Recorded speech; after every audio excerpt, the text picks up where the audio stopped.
Okay, so Severance season 2 is absolutely incredible and I'm just blown away. I know it's not even the season mid season yet, but oh my gosh, it's so good. I just finished watching Rose Hollow, and just for reference, I didn't actually see the entirety of season 1 yet. I'm actually still watching it. I actually seen it through a reactor channel I watch on YouTube, and I was just so intrigued that I watched a season finale of season 1 myself. And then every week I've been watching season 4 as it airs because season 2 as it airs because it's just so good. And Irving is MVP and Rose Hollow is masterclass in writing. So I just wanted to talk about that. I wasn't making any severance videos for individual episodes on the channel or over on my blog, but I just had to talk about this with somebody because it was such good writing and it reminded me a lot of Game of Thrones in the early seasons, like season 1 through 4. Like, it's just such high quality writing. And I've heard that Apple TV has a lot of high quality TV shows, but they don't get advertised, so nobody knows about them. Like, I wouldn't know about Severance had I not seen the reactors reacting to it on YouTube and got really into the story.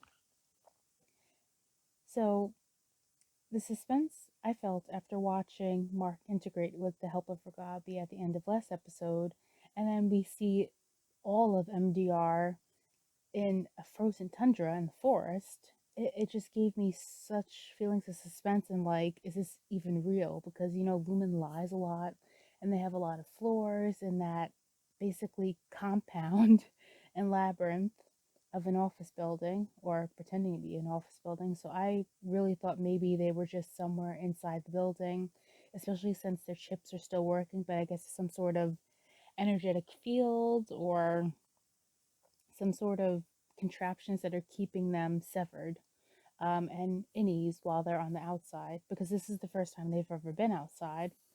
And I'm wondering if this has happened before because we have Dylan getting to see his wife, his Audi's wife, which the Audi wife thought that was weird. But we also have just MDR being given a lot of freedoms, and although Helena is the mole, it's like it's too many freedoms or it's just very weird. And I wonder if this has happened before because do you remember from season 1 there was that severed employee who got pregnant and it was a news story? And then in this episode we have Helena, who's an Audi, sleeping with Mark, who is an innie, meaning he's not going to remember, or at least that's what she thinks because he's integrated now, so he totally will remember it. But just that fact that he would literally never know. And also, that kind of changes his relationship with any Helly who comes back at the end of this episode. But it's just like, how would that happen otherwise? Because I don't see that happening at the office when you have Milkshake and Huang walking in on them like every 5 seconds, monitoring their every move. And before they even, didn't they lock them in with key cards in the room? So now they have more freedom and they're just alone in the woods, and Irving couldn't call Milkshake or Miss Huang, and they just left them there. I slept outside. I almost froze to death. So I feel like that's a plot by Helena, or it's just something going on with that because it makes no sense that there is no former presidents for that event, for that outing, team building activity, or whatever stupid acronym Milchek used. It's just very weird. And also, I'm wondering if the twins are holograms that only the innies can see, or what. And also, we didn't see Irving's twin point the way, which probably led to his quote unquote deception later on in the episode. But basically, this episode's plotline was Kier Egan figuring out the four tempers of the mind: frolic, malice, dread, and woe. And they use this story about Dieter Egan, who was apparently his twin, and the twin wanted to go be a pauper in the forest, and Kier, being upstanding and chosen one, didn't want to do that, so he watched his brother brutally die in the forest, and then the story was over.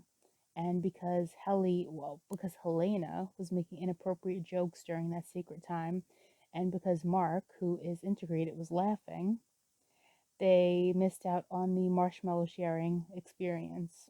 And Milchick had a lot of malice when he did that.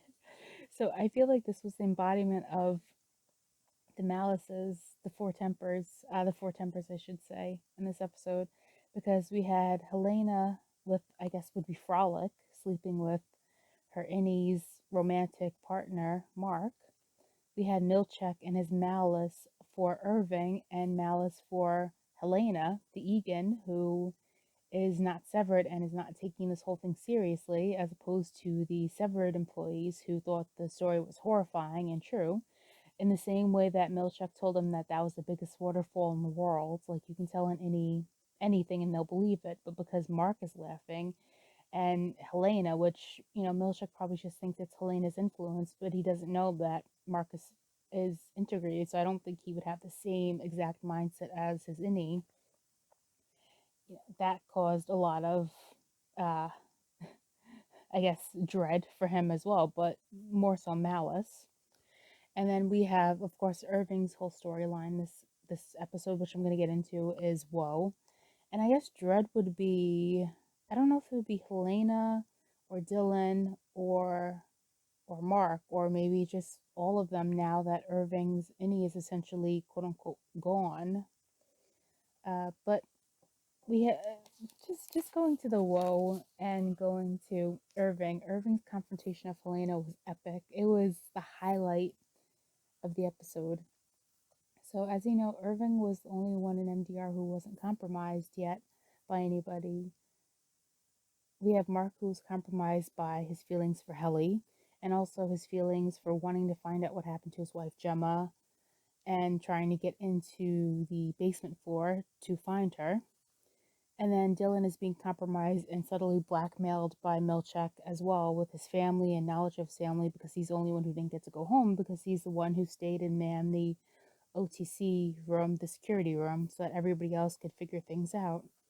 And Irving literally had Bert taken away from him by the higher ups, and he felt full because of this. And Helena, who is, we've seen to be a very vindictive and nasty person on the outside and just very belittling, decided to be cruel and make fun of that fact that Bert was taken away from Irving, and that's why Irving is upset.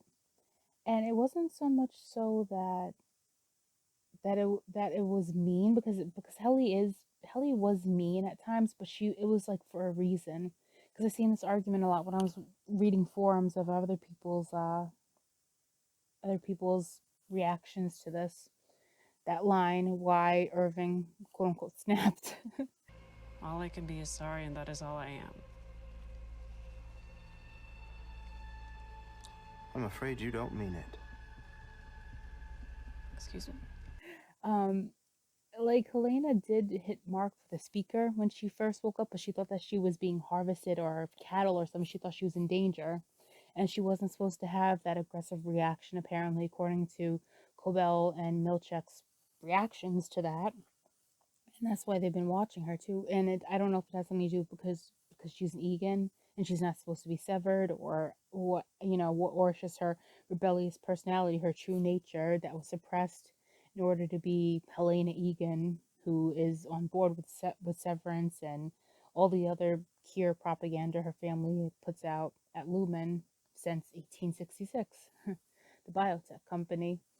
And then there's even that scene, of course, when they go to the Egan, what was it, like museum basically in Lumen, and Helly talks about wearing Mark's face and If they come back and attack us, I think we should kill Mark. Oh, yeah? Yeah. I'm imagining them rounding a corner and we're all blood-soaked and I'm wearing your face, and they're like, whose face is that? And I'm like, the last person who fucked with us. stuff, and that they can beat up the other departments. Like, it's weird, and it's mean, but it's not cruel. Like, it's not with the intention to actually hurt whoever she's with for like personal reasons, just to be mean. What Helena said was cruel, and that she actually watched Irving for a long time, same how she does Cobell, when she's telling Clobella she needs to reset her or threatening to reset her. It's like this passive aggressive meanness where she obviously wants to hurt the person. She wants the person to know that she's hurting them. So I think that's what Irving meant by Helly was never cool, because yes, she was brash and harsh Helly was never cruel. and a little mean at times, but that seemed like her personality, and it was only mainly her hurting herself trying to get out of the severance floor. So it wasn't like anything geared at her teammates who had been her comrades, as opposed to Helena, who just thinks that they're tools and worthless, except for Mark, who, she knows her and he has feelings for her after watching the surveillance tapes, which we know were for her little program or project about promoting Severance to the rest of the world. We also don't really know what Irving's Audi said to Bert when they spoke, and Irving is acting like somebody who has nothing to lose. Yeah. So they think we're crazy with nothing to lose. We don't know what message his innie actually got. Was it about the elevator? Did it have something to do with integration? And that's why Bert is so relaxed, and that's who Ragabi has been helping. That's why she told Mark that she got better at the procedure, the reintegration procedure. I don't know, but obviously I don't know if this is true or not, but it seemed like there's something going on with the tents as well. And since Irving slept outside of the tent, that's why he was able to have a dream. And we know his Audi has been trying, I guess, dream reintegration or sleep deprivation in order for Irving to doze off at work and have dreams about the painting, which he didn't fully understand until he woke up and saw the painting in his Audi's home. But also, Irving has a dream about Woe, and he has a dream about Bert. And Woe basically shows Irving, Woe's coding shows Irving in the computer that Helly is Helena and she's an Egan. And I guess that's what macro data refinement is actually doing, just editing their code and trying to keep it in check while they're at work, trying to stabilize the system, because otherwise it doesn't make sense. So Irving then goes to test Helena by first saying, "Hey kids," to which Helena responds, "Hello, Irving," and not like, "What's for dinner?" or "Hey, Irv," because she doesn't know the inside joke about Petey.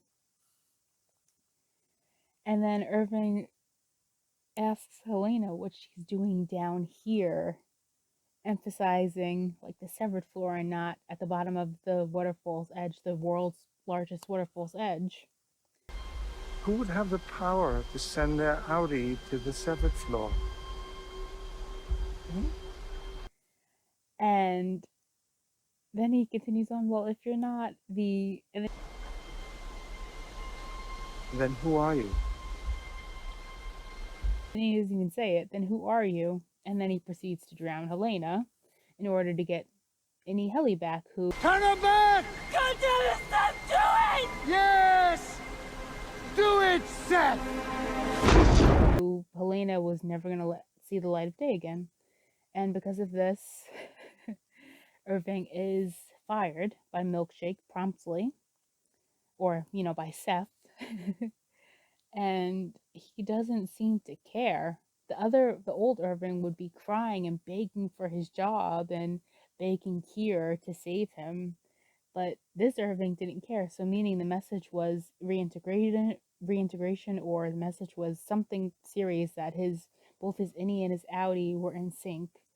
And he told Dylan to hang in there, which was the poster on I think the movie they saw about their escape. So I guess Irving might come back. It seems like he has a plan. It's all okay! So I'm excited to see what happens. But tell me your thoughts. What did you think about this episode? And what do you think about this season so far? Leave your thoughts in the comment section below, and I will see you guys again soon. Bye bye.